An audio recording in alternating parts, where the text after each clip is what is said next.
Hello students, myself doctor Dheeraj Jain और आप मेरे साथ पढ़ रहे हैं बीएससी सेकंड सेम केमिस्ट्री।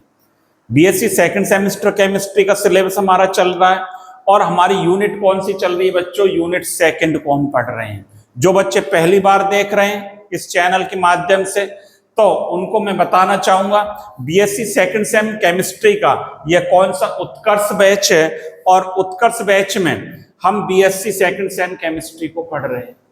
और आज जो लेक्चर नंबर 3 है, इससे पहले हम दो क्लास इसमें पढ़ चुके हैं, जो कि आपको प्लेलिस्ट में उनके लिंक उपलब्ध हैं, वीडियो उपलब्ध हैं, आप वहां से देख सकते हैं।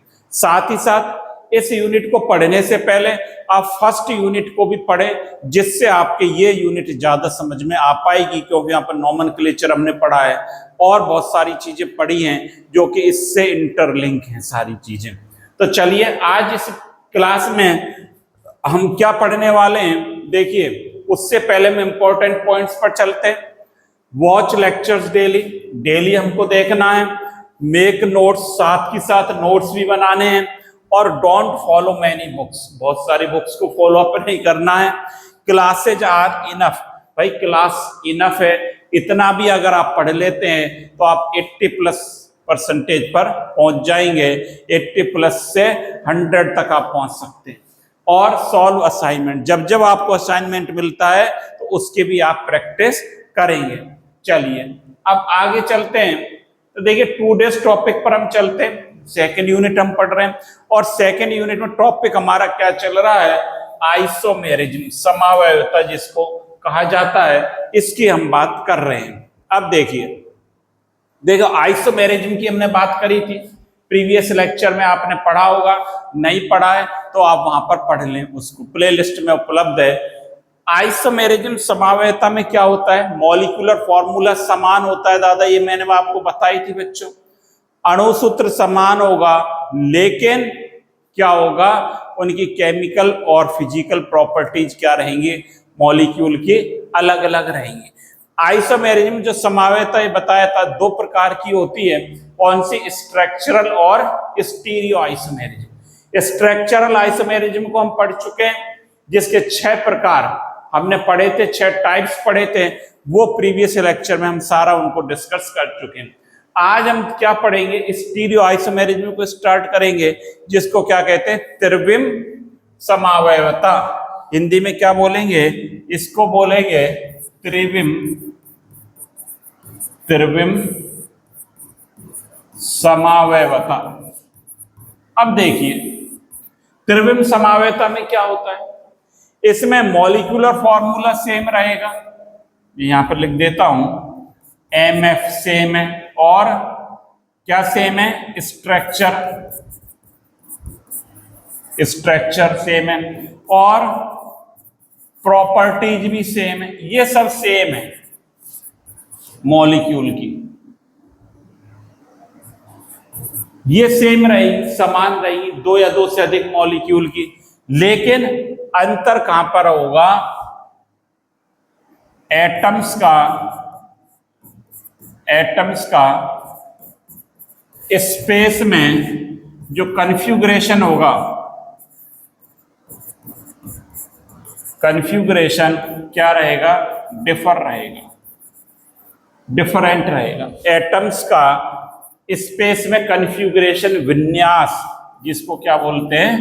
विन्यास क्या रहेगा? अलग अलग रहेगा। ये इसकी डेफिनेशन हम पहले भी पढ़ चुके हैं। तो त्रिविम जो स्टीरियो आइसोमेरिज्म में कैसे डिफाइन करेंगे? 2 या 2 से अधिक ही होगी, जिनके अणुसूत्र मॉलिक्यूलर फॉर्मूला समान हो, जिनकी स्ट्रक्चर भी समान हो, और जिनके गुण प्रॉपर्टी भी समान हो, लेकिन उनमें उपस्थित परमाणुओं और समूहों की अंतरिक्ष में व्यवस्था, विन्यास अलग अलग हो, वो क्या कहलाते हैं? त्रिविम समावयव कहलाते हैं। और यह गुण क्या कहलाता है? त्रिविम समावयवता कहलाता है। इतनी बात हमने पहले भी पढ़ी थी। तो देखिए क्या लिखेंगे, डेफिनेशन की तरफ चलते हैं। क्या लिखेंगे? 2 या 2 से अधिक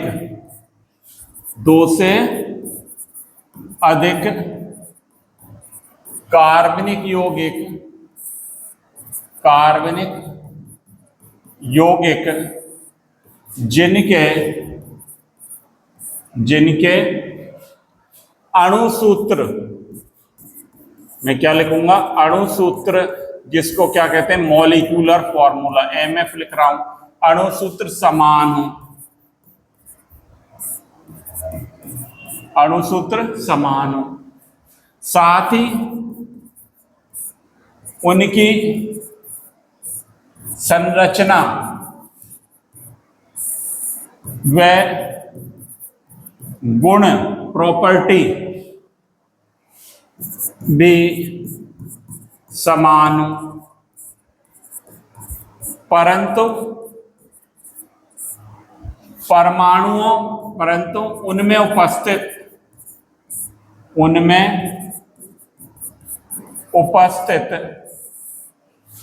एटम्स और ग्रुप्स का स्पेस,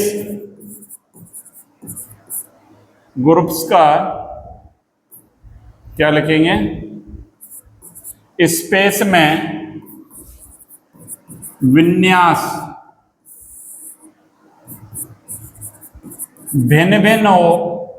भिन्न हो तो ऐसे समावयव, तो ऐसे लिखें, तो ऐसे यौगिक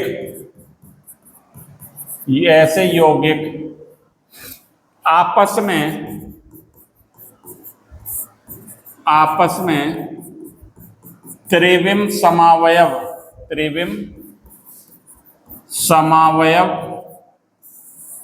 व यह गुण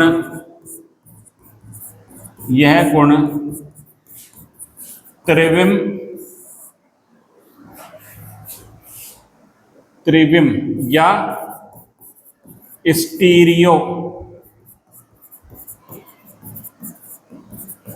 आइसोमेरिज्म, त्रिविम समावयवता कहलाता है।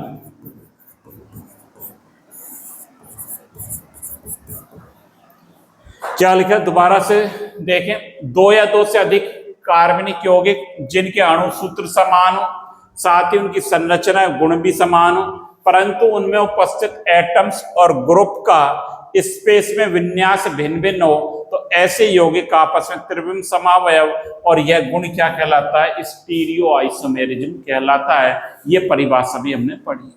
जैसे मैंने पहले बताया था, हम बच्चों से कहें हाथ ऊपर करें, अब बच्चे अपना अपना हाथ अलग अलग एंगल पर कर सकते हैं, कोई यूं करेगा, कोई यूं करेगा, कोई यूं करेगा, तो उनका विन्यास क्या हो जाएगा, अलग अलग हो जाएगा। तो ग्रुप और जो एटम्स हैं उनका अंतरिक्ष में, स्पेस में विन्यास अलग अलग होगा, तो वो क्या कहलाएगा, त्रिविम समावयवता कहलाता है। कितने प्रकार की होती है, हमने पहले बताई थी, ये दो प्रकार की होती है, ये दो प्रकार की होती है। कौन कौन से हैं, इसके टाइप्स हम देखें, कौन से हैं इसके टाइप्स ऑफ स्टीरियो आइसोमेरिज्म, दो प्रकार के हैं इसके टाइप्स, आप देख रहे हैं। एक है कन्फ्यूग्रेशनल आइसोमेरिज्म, जिसको क्या कहते हैं, विन्यासी समावयवता, विन्यासी, कन्फ्यूग्रेशनल को क्या कहते हैं, विन्यासी समावयवता। और दूसरे कन्फॉर्मेशनल, क्या कहते हैं, संरूपीय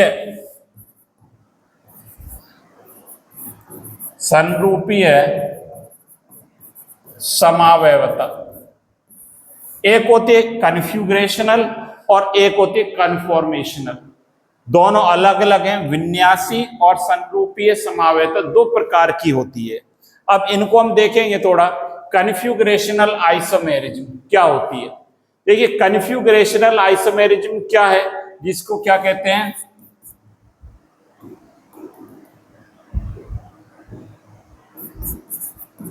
विन्यासी समावयवता। 11-12 से थोड़ा सा आपने पढ़ा होगा। देखिए विन्यासी समावयवता है, यह द्विबंध के प्रतिबंधित घूर्णन के कारण होती है। मैंने क्या बोला? यह डबल बॉन्ड के प्रतिबंधित घूर्णन के कारण होती है। अर्थात इस प्रकार के समावयवता में यौगिकों को बंध को तोड़े बिना एक दूसरे में परिवर्तित नहीं किया जा सकता। क्या लिखेंगे? वे यौगिक जिन्हें बंध, क्या लिख दूं? बॉन्ड लिख दूं? जिन्हें बॉन्ड को ब्रेक किए बिना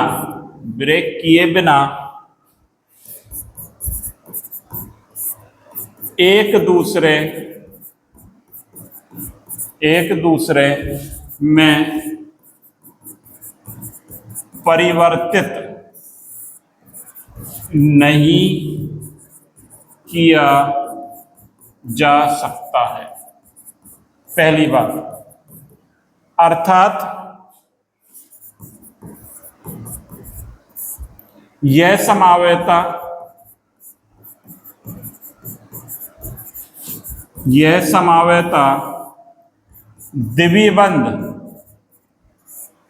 द्विबंध के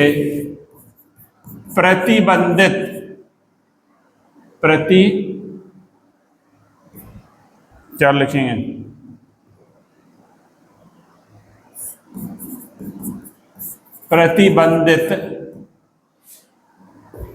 प्रतिबंधित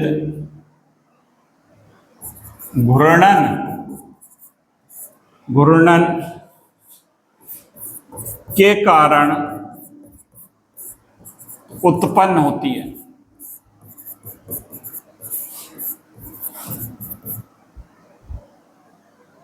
तथा ये यौगिक आपस में विन्यासी समावयव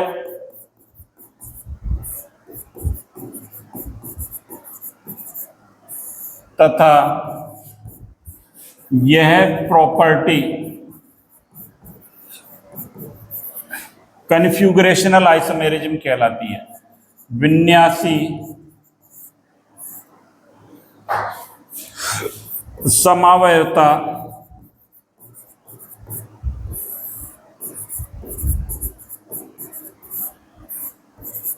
कहलाती है। ये बात मतलब इसमें डबल बॉन्ड को ब्रेक किए बिना एक दूसरे में परिवर्तित नहीं कर सकते। एक रूप से दूसरे रूप में बदलना है तो डबल बॉन्ड को ब्रेक करना पड़ेगा। कैसे? यहां पर देखिए, जैसे एक ये यौगिक है मेरे पास, आप देख रहे हैं, ये कार्बन, जो ब्लैक बॉल आपको दिखाई दे रही है कार्बन है, इस पर ये हाइड्रोजन जुड़ा है, ये मैं Cl मान लेता हूं, जो ऑरेंज बॉल है। अब मैं ये चाहता हूं कि ये बॉल इधर से सफेद को रोटेट कर दूं। आप समझ रहे हैं कि इसको यहां पर ले आऊं, तो इसको लाने के लिए मुझे ये डबल बॉन्ड क्या करना पड़ेगा? ब्रेक करना पड़ेगा। मैं इसको घुमा नहीं सकता, ये कहलाता है प्रतिबंधित घूर्णन। ये घूम नहीं सकता, ये बॉल को इसको घुमाना चाहूं तो ये घूम नहीं सकती। कब घूम सकती है? जब ये सिंगल बॉन्ड होता, यहां पर देखें, जब ये सिंगल बॉन्ड है तो इसको तो हम घुमा सकते हैं, ऐसे आराम से घुमा रहा हूं, इसको हम घुमा सकते हैं सिंगल बॉन्ड को। लेकिन डबल बॉन्ड होता है तब उसको हम क्या कहते हैं? ये प्रतिबंधित घूर्णन कहलाता है। इसको घुमाने के लिए, यहां से यहां लाने के लिए, इस ऑरेंज को व्हाइट के स्थान पर मैं लाना चाहता हूं तो मुझे क्या करना पड़ेगा? ये तोड़ना पड़ेगा। आप देख रहे हैं स्ट्रक्चर, ये कहलाता है प्रतिबंधित घूर्णन। तो ये प्रतिबंधित घूर्णन के कारण होती है और बॉन्ड को ब्रेक किए बिना एक दूसरे में परिवर्तित नहीं किया जा सकता। अब दूसरी बात देखें,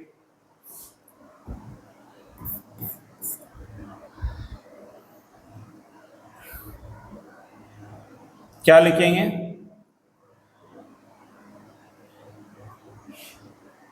इन यौगिकों में एनर्जी डिफरेंस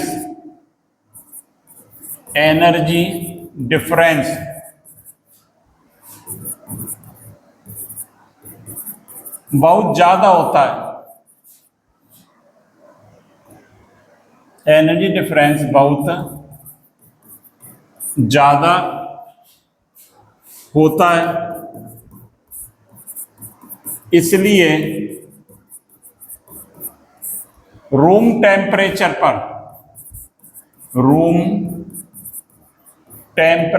पर ये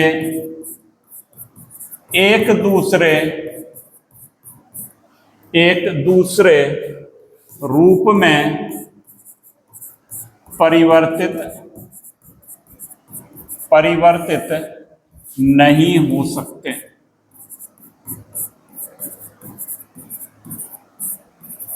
इनमें एनर्जी डिफरेंस बहुत ज्यादा रहता है, इसलिए एक रूप से दूसरे रूप में ये परिवर्तित नहीं हो सकते।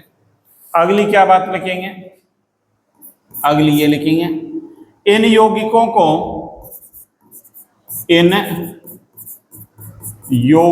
को फिजिकल भौतिक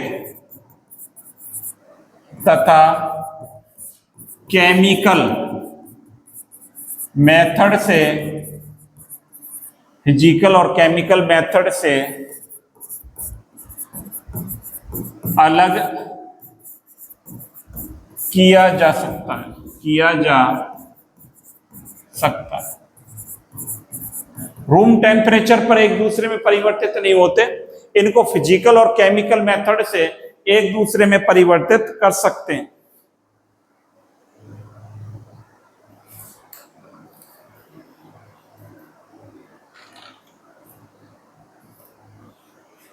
और क्या लिख सकते हैं? एक बात और लिख सकते हैं, क्या? इन आइसोमर्स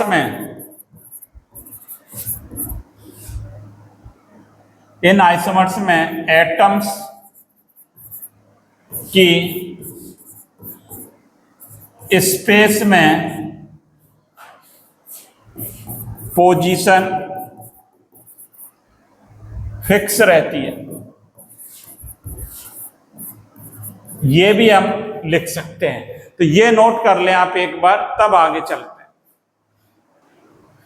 लिख लिया? बहुत बढ़िया। तो ये इसकी प्रॉपर्टीज हो गई।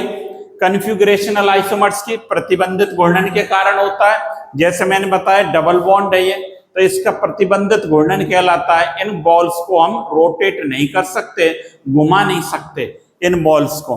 तो ये जो आपस में प्रतिबंधित घूर्णन के कारण होगा, ये यौगिक क्या कहलाते हैं? विन्यासी समावयवी, और प्रॉपर्टी विन्यासी समावयवता कहलाती है। अच्छा, अब बात करें यहां पर, देखिए इन यौगिकों और आइसोमर्स में एनर्जी डिफरेंस बहुत ज्यादा होता है, इसलिए रूम टेम्परेचर पर एक दूसरे में परिवर्तित नहीं होते हैं भाई मेरे ये। और इन यौगिकों के फिजिकल और केमिकल मेथड से अलग कर सकते हैं। इनके आइसोमर्स में एटम्स की स्पेस में पोजीशन फिक्स रहती है, मतलब निश्चित रहती है। कैसे निश्चित रहेगी?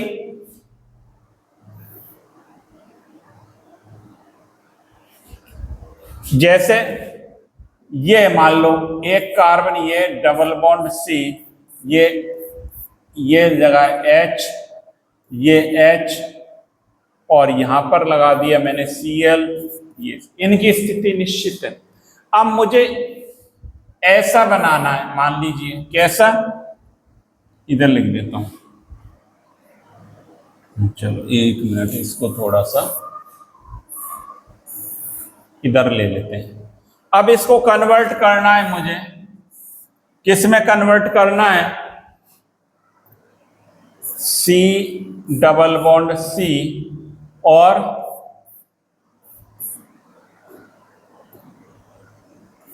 HCl,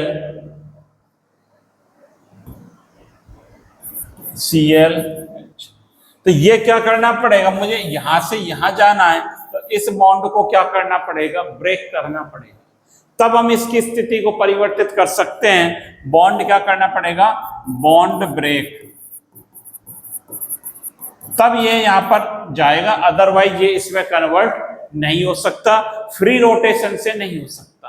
तो ये क्या कहलाती है? कन्फिगरेशनल आइसोमेरिज्म कहलाती है, विन्यासी समावयता कहलाती है।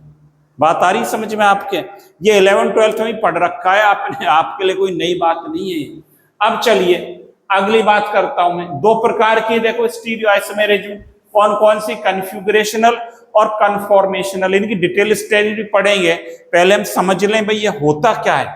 कन्फॉर्मेशनल आइसोमर्स की बात करता हूं मैं, तो देखिए कन्फॉर्मेशनल जो आइसोमर्स है, अब इसकी बात करेंगे।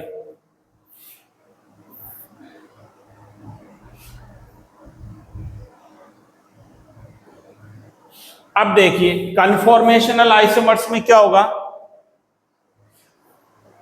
क्या लिखेंगे? इसको क्या कहते हैं? सरूपीय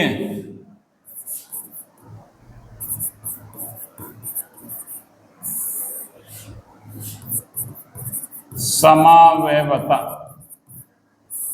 बोला जाता है, सरूपीय समावयता। तो इसमें क्या कहेंगे? ऐसे आइसोमर्स जो कार्बन कार्बन एकल बंध के एक्सिस पर फ्री रोटेशन से बनते हैं।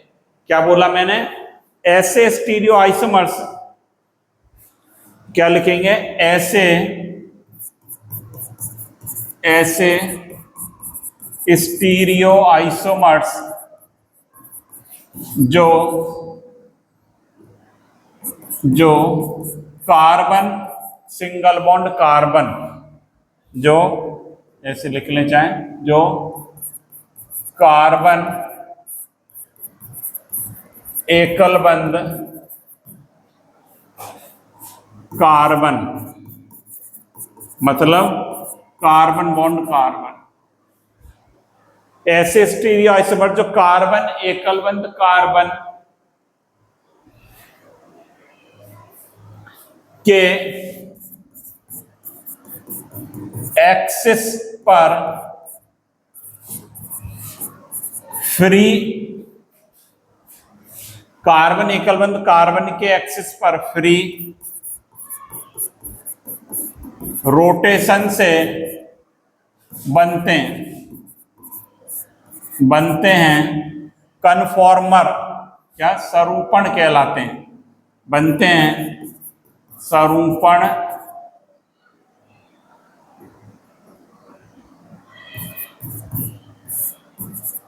कहलाते हैं, तथा यह गुण कन्फॉर्मेशनल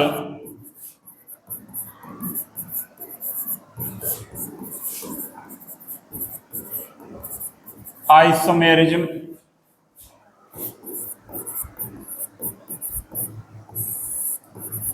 कहलाता है। अब देखिए कैसे होगा, यहां पर देखिए आप, ये जैसे स्ट्रक्चर है मेरे पास, ये स्ट्रक्चर है, और अब मैं इसको क्या कर सकता हूं, ये एकल बॉन्ड से जुड़े हुए दोनों कार्बन ब्लैक बॉल जो बॉल है, अब ये इनको मैं क्या कर सकता हूं, आपस में घुमा सकता हूं, इसको घुमा सकता हूं, तो इनकी स्थिति परिवर्तित होगी सफेद बॉल की। तो जैसे जैसे स्थिति परिवर्तित होगी नया कंपाउंड बनता जाएगा, तो नया रूप बनता जाएगा, तो ये क्या कहलाएगी? कन्फॉर्मेशनल सरूपीय आइसोमेरिज्म कहलाती है। कन्फॉर्मेशनल आइसोमेरिज्म कहलाती है जो सिंगल बॉन्ड के रोटेशन से बनते हैं। तो इसके भी कुछ गुण लिख लें हम, क्या लिखेंगे?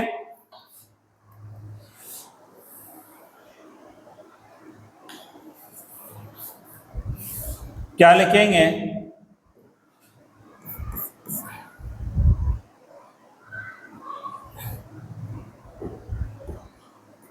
इन आइसोमर्स में एनर्जी डिफरेंस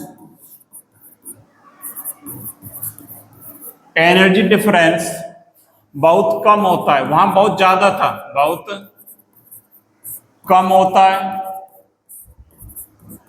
अतः रूम टेम्परेचर पर ये एक दूसरे में परिवर्तित हो जाते हैं। पहली बात, रूम टेम्परेचर पर परिवर्तित हो जाते हैं। दूसरी बात, इन्हें फिजिकल, कलर चेंज कर देता हूं, एक बार कलर चेंज कर लेते हैं। इन्हें फिजिकल माने भौतिक, फिजिकल व केमिकल मेथड से अलग नहीं किया जा सकता, नहीं किया जा सकता। ये बात लिख लें, दो बात लिख लें।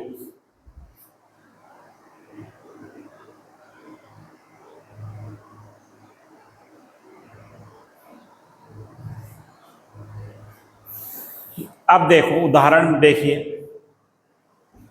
देखो जैसे ये लिखा मैंने H H H CH3 ये। अब देखिए इसको, यहां पर देखें आप, मैंने ये मॉडल है मेरे पास, ये आप देख रहे हैं इसके दो रूप है। ये एथेन है, एथेन, ये कार्बन पर 3-3 हाइड्रोजन जुड़ रहे हैं। अब इसकी स्थिति को देखिए, यहां से आप देखेंगे एक कार्बन के पीछे दूसरा कार्बन छुपा दिखाई देता है आपको। या मैं इसको रोटेट कर देता हूं, अब लो रोटेट कर दिया, तो अब ये कहां पर आ गया, पीछे वालों के बीच में आ गया। ये जो सामने वाला है ये पीछे के बीच में आ गया, और इसको भी हम देखें ये भी कहां पर आ गया, इसके बीच में आ गया। तो दो रूप होते हैं मेनली इनके।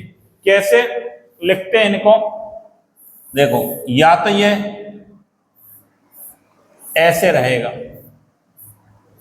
ये ऐसे रहेंगे, आगे पढ़ेंगे, या मैं आपको आइडिया दे रहा हूं, ये ऐसे रहेंगे जैसे ये था। भी आप देख रहे हो, ये जो है सामने वाला कार्बन आपको दिखाई दे रहा है, ये ऐसा ही दिखाई दे रहा है, ये H ऊपर और 2 H ये सामने वाले। पीछे वाले आपको कैसे 2 ये दिखाई दे रहे हैं और एक ये क्या कहलाता है, स्टेगर्ड स्ट्रक्चर कहलाती है, जिसको क्या कहते हैं, सांतरित या स्टेगर्ड। दूसरी क्या बनती है, दूसरी देखो, अब मैं इसको घुमा देता हूं, रोटेट कर देता हूं, अब ये आमने सामने हो गए, छुप गए एक दूसरे से, एक्लिप्स्ड बन जाएगा। ये इसको ऐसे लिख सकते हैं, ये इसके पीछे आ गया, और ये, और जो पीछे वाला है मैं इसको डॉट डॉट लिख रहा हूं, ये इसके पीछे चला गया। अब ये हमें दिखाई नहीं देगा, H H ये दिखाई नहीं देंगे, एक दूसरे के पीछे हो जाएंगे। ये क्या कहलाता है, ग्रसित या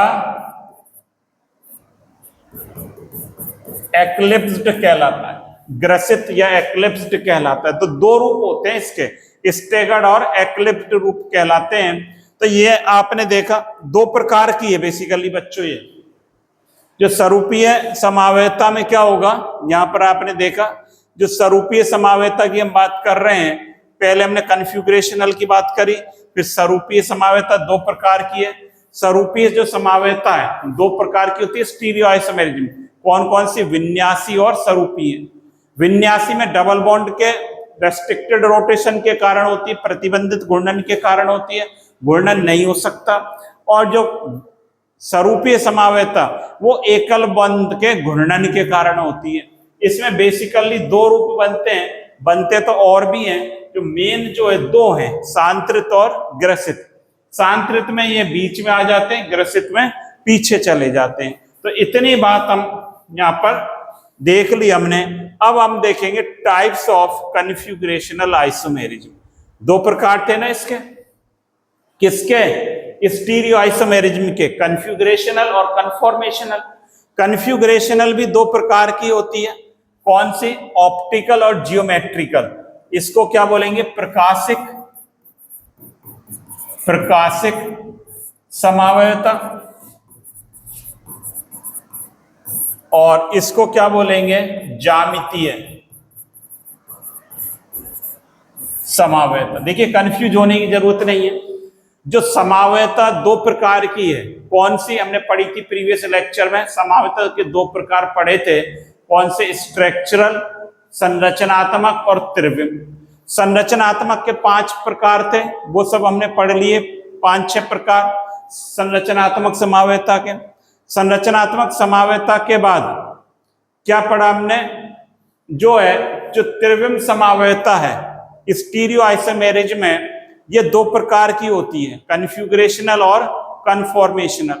कन्फ्यूगरेशनल विन्यासी, कन्फॉर्मेशनल स्वरूपीय कहलाती है। अब कन्फ्यूगरेशनल भी 2 प्रकार की होती है, कौन सी? ऑप्टिकल और जियोमेट्रिकल समावयता कहलाती है।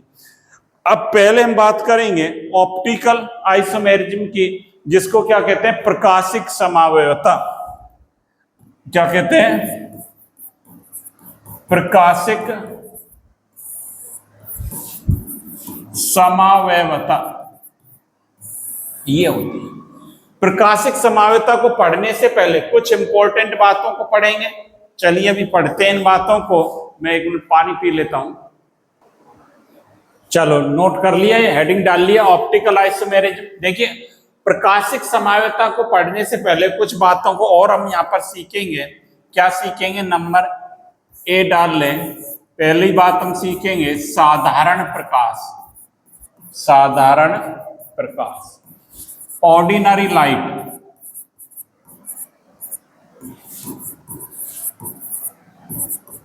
देखो साधारण प्रकाश क्या होता है?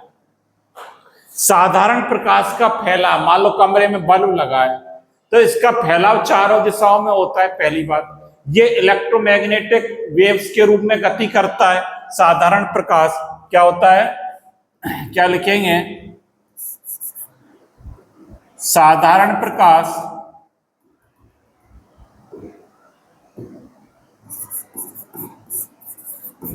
साधारण प्रकाश सभी दिशा में समान रूप से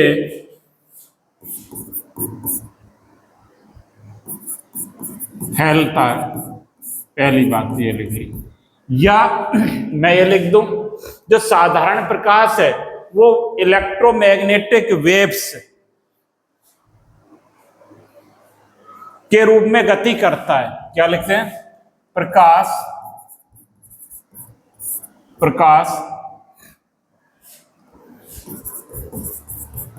इलेक्ट्रोमैग्नेटिक वेव्स, जिसको कहते हैं विद्युत चुंबकीय तरंग। क्या कहेंगे? विद्युत चुंबकीय तरंग के रूप में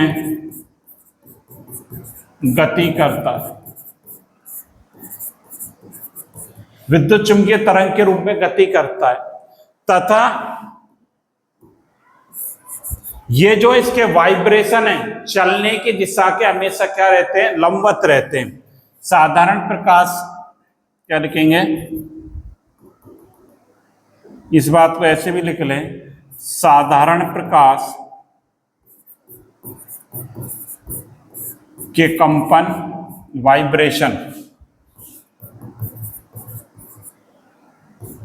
वाइब्रेशन चलने, किसके चलने?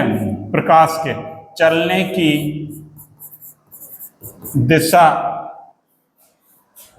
के परपेंडिकुलर, लंबवत रहते हैं।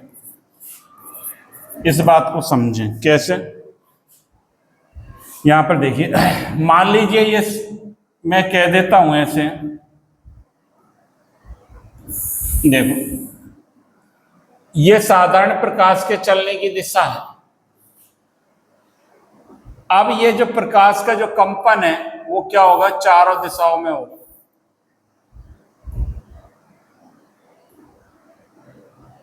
ऐसे बनाना,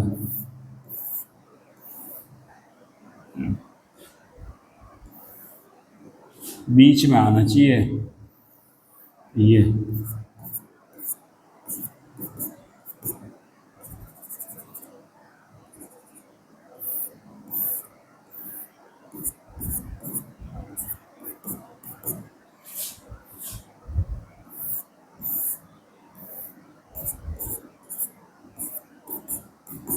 ये लंबवत गति करता है, ये प्रकाश के चलने की दिशा है, ये इसके क्या हो रहे हैं, वाइब्रेशन हो रहे हैं, कंपन हो रहे हैं, तो ये हमेशा इसके क्या रहेंगे, लंबवत रहेंगे। पहली बात तो हम ये समझ लें। दूसरी बात ये समझ ली आपने, जो साधारण प्रकाश होता है वो क्या होता है, चारों दिशाओं में गति करता है समान रूप से, और इलेक्ट्रोमैग्नेटिक वेव्स के रूप में गति करता है। साधारण प्रकाश के वाइब्रेशन चलने की दिशा के क्या रहते हैं, लंबवत रहते हैं। ये साधारण प्रकाश की बात समझ ली। दूसरा जो होता है समतल ध्रुवित प्रकाश, दूसरा बी पॉइंट क्या है, समतल ध्रुवित प्रकाश, इसको क्या कहते हैं,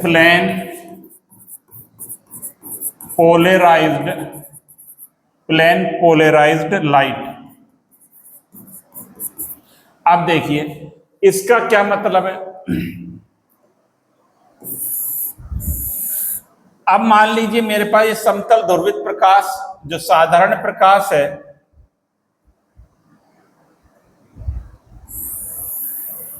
ये रहा,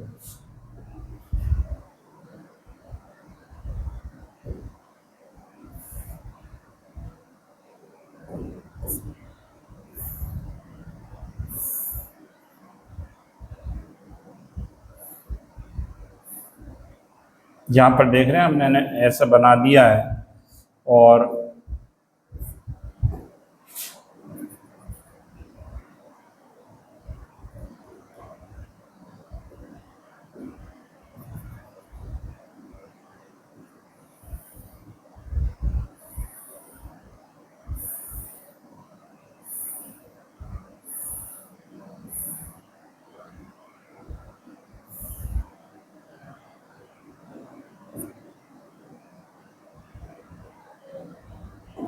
देखो ये क्या है, निकोल प्रिज्म, इसको क्या बोलते हैं,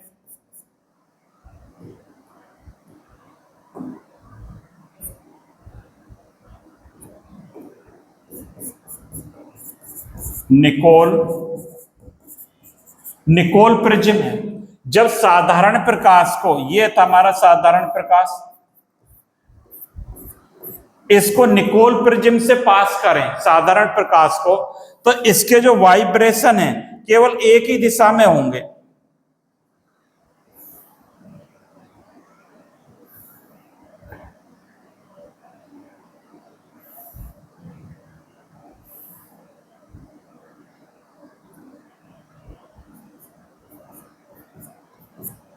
इसका वाइब्रेशन एक ही दिशा में होगा, जिसका घूर्णन एक ही दिशा में होगा, ये क्या कहलाएगा, समतल ध्रुवित प्रकाश। तो इसके नीचे लिख लें साधारण प्रकाश, साधारण प्रकाश, और ये क्या है, समतल ध्रुवित प्रकाश।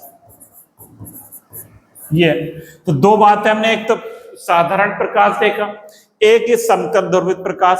तो समतल ध्रुवित प्रकाश में क्या होगा, जब साधारण प्रकाश को निकोल प्रिज्म से गुजारा जाता है, पास किया जाता है, तब उसका वाइब्रेशन, प्रकाश के कणों का वाइब्रेशन या प्रकाश का वाइब्रेशन एक विशिष्ट दिशा में होता है, जो क्या कहलाता है, समतल ध्रुवित प्रकाश कहलाता है। लिखना चाहें तो लिख लें, यहां पर क्या लिखेंगे, जब साधारण प्रकाश को निकोल प्रिज्म, कैल्शियम कार्बोनेट का बना होता है, निकोल प्रिज्म से पास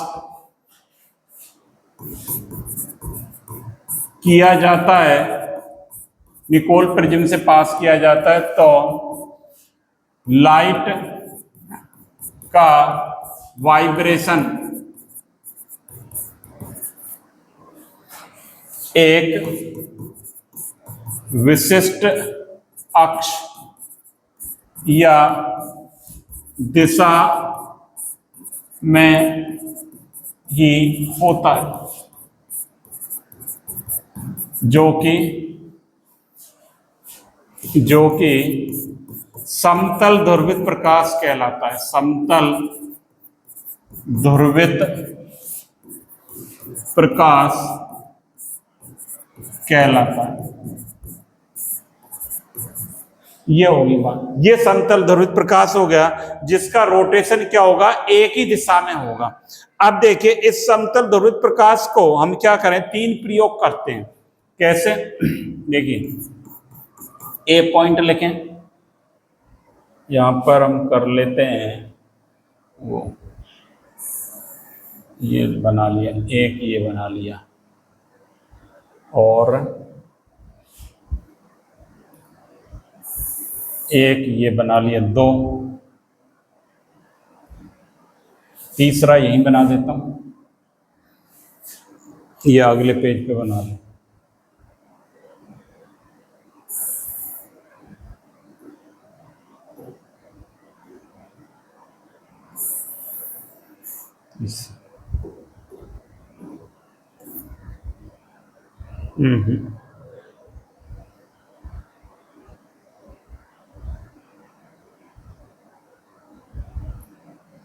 रुकिए अभी, देखो पूरा ही हटा है। यहां पर देखो, कोई नहीं, मान लो मैंने एक ऐसा लिया, बीकर ये लिया, इसमें क्या है, ऑर्गेनिक कंपाउंड सॉल्यूशन विलियन, ऑर्गेनिक कंपाउंड सॉल्यूशन है। अब इससे हमने क्या करा,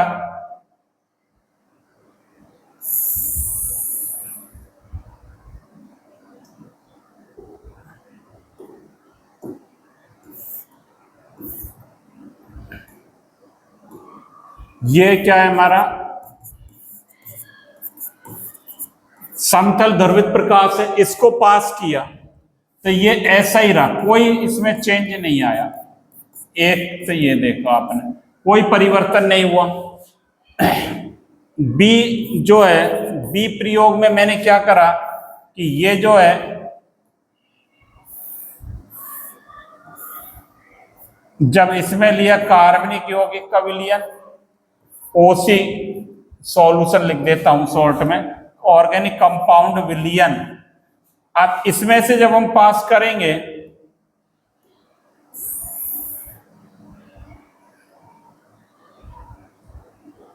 समतल ध्रुवित प्रकाश को,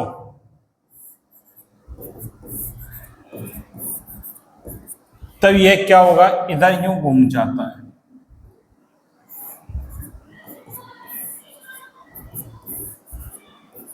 एक ये पोजीशन रही। तीसरा जो है यहीं पर बना देता हूं, सी पोजीशन क्या है, चलिए अगले पेज पे बनाता हूं। देखिए सी पोजीशन क्या है, ये बी कर लिया, इसमें ऑर्गेनिक कंपाउंड लिया, ओसी सॉल्यूशन, और जब इसमें से पास किया हमने क्या, समतल ध्रुवित प्रकाश, तो ये रोटेशन ऐसे होगा इसका। ये तीन चित्र आप देख रहे हैं, यहां पर देखिए क्या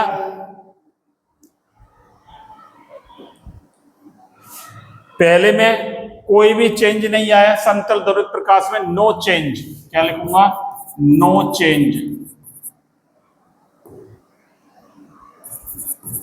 तो ऐसा कंपाउंड ये क्या होगा, ऑप्टिकली इनएक्टिव।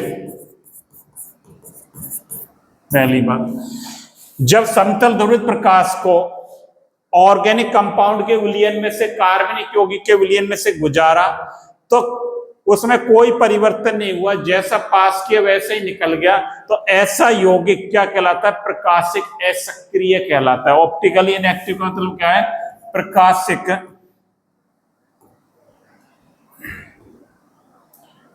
क्या लिखूंगा? प्रकाशिक असक्रिय। अब जब इसको हमने गुजारा तो ये क्या हो गया? क्लॉकवाइज इसका रोटेशन हुआ। कैसे हुआ? क्लॉकवाइज रोटेशन, घड़ी की दिशा में हुआ इसका रोटेशन। तो ये क्या कहलाता है? ऐसा यौगिक क्या कहलाएगा? डी और प्लस समावयव। डी या क्या लिखते हैं? प्लस समावयव। डी क्या होता है? Dextro rotatory. ऐसा यौगिक क्या कहलाएगा? या लिख देता हूं, दक्षिणावर्त।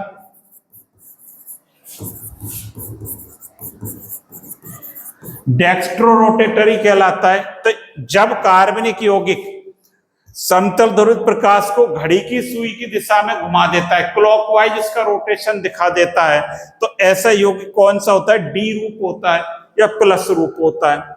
दूसरी बात, जब कार्बनिक यौगिक इसको एंटी क्लॉकवाइज घुमा रहा है, एंटी क्लॉकवाइज घुमा रहा है, तो ये क्या कहलाता है? एल या माइनस समावयव कहलाता है, आइसोमर। ये लीवो रोटेटरी,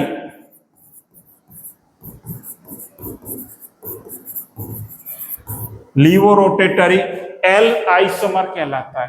तो कहने का मतलब है दो परिवर्तन होंगे।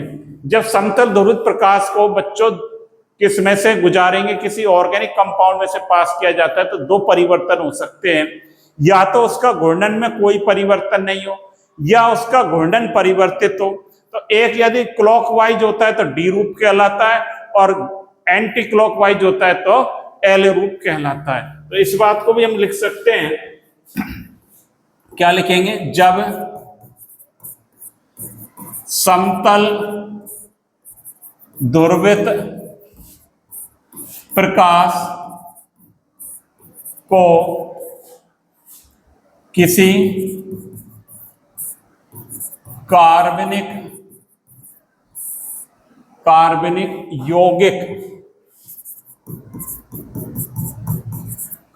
यौगिक के विलयन से पास किया जाता है, तो दो परिवर्तन होंगे। तो दो बातें हो सकती हैं, दो बातें हो सकती हैं। क्या होगा? नंबर एक,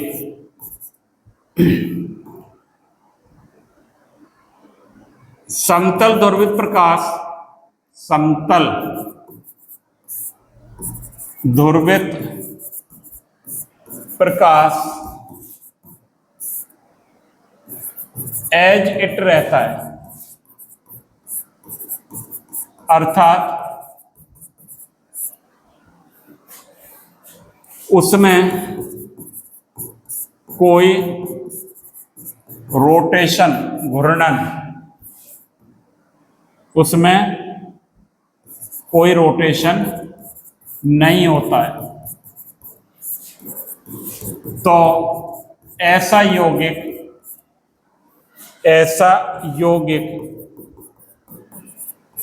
ऑप्टिकली इनएक्टिव होता है। ऑप्टिकली इनएक्टिव होगा ऐसा यौगिक। दूसरी बात क्या होगी? दूसरी बात क्या होगी? इसको नोट कर लें एक बार।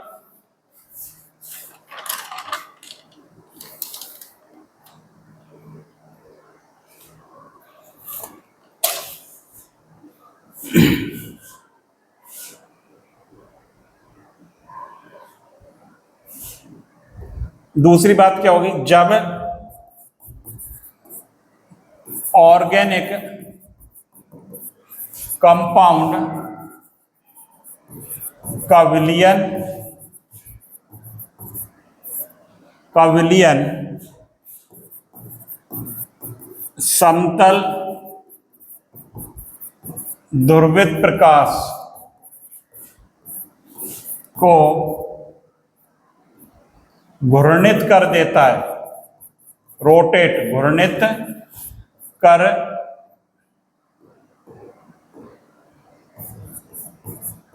देता है, अर्थात जब ध्रुवित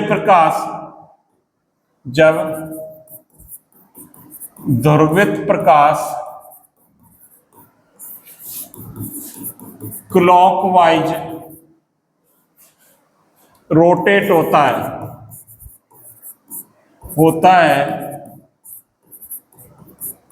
तो यह डी और प्लस आइसोमर कहलाता है, आइसोमर कहलाता है। तथा जब ध्रुवित प्रकाश थोड़ा लिखना पड़ेगा साथ साथ, ध्रुवित प्रकाश एंटी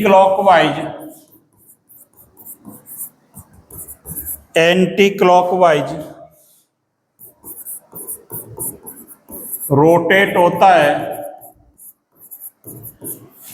तो यह आइसोमर एल, स्मॉल लिखना एल या माइनस कहलाता है, लीवो रोटेटरी कहलाता है। तो ये बात आज हमने सीखी है, यहां पर सारी बातें सीख ली कि इनका एक आइडिया हमने ले लिया कि स्टीरियो आइसोमेरिज्म क्या होता है। मैं दोबारा से एक बार समराइज कर देता हूं। स्टीरियो आइसोमेरिज्म को हमने पढ़ा है, स्पेस में परमाणुओं की विन्यास अलग अलग रहेगा। दो रूप होते हैं इसके, विन्यासी और स्वरूपीय, कन्फ्यूगरेशनल और कन्फॉर्मेशनल। हम कन्फ्यूगरेशनल में क्या होगा, ये रेस्ट्रिक्टेड रोटेशन के कारण होता है, डबल बॉन्ड के कारण होता है, और इसमें परमाणुओं की स्थिति क्या हो जाती है, फिक्स हो जाती है। बॉन्ड को बिना तोड़े एक दूसरे में परिवर्तित नहीं कर सकते, ये बात हमने लिखी है कन्फ्यूगरेशनल में। कन्फॉर्मेशनल क्या होगा, सिंगल बॉन्ड के रोटेशन के कारण होता है। अक्ष पर सिंगल बॉन्ड का रोटेशन कराएंगे तो ये एक दूसरे में परिवर्तित हो जाएंगे। एक्लिप्स्ड और क्या बनाया था, स्टेगर्ड बनाया था। जो कन्फ्यूगरेशनल आइसोमेरिज्म है, कन्फ्यूगरेशनल आइसोमेरिज्म दो प्रकार की है, ऑप्टिकल और जियोमेट्री। ऑप्टिकल की जब हम बात करते हैं तो हमने वहां पर सीखा है क्या, समतल ध्रुवित प्रकाश क्या होता है, साधारण प्रकाश क्या होता है। यदि कार्बनिक यौगिक समतल ध्रुवित प्रकाश जो एक ही दिशा में, एक ही प्लेन में क्या होता है, वाइब्रेट करता है, वो समतल ध्रुवित प्रकाश होता है। जब क्या होगा, समतल ध्रुवित प्रकाश को कोई कार्बनिक यौगिक क्लॉकवाइज घुमा देता है तो वो क्या कहलाएगा, डी रूप, और एंटी क्लॉकवाइज घुमा देता है एल रूप कहलाता है। तो ये बातें आज हमने सीख ली। तो आप इनको नोट्स बनाते चलें, साथ ही साथ इनको लगातार पढ़ते चलें और ज्यादा से ज्यादा स्टूडेंट्स को शेयर करते चलें। तो thank you students, have a nice day.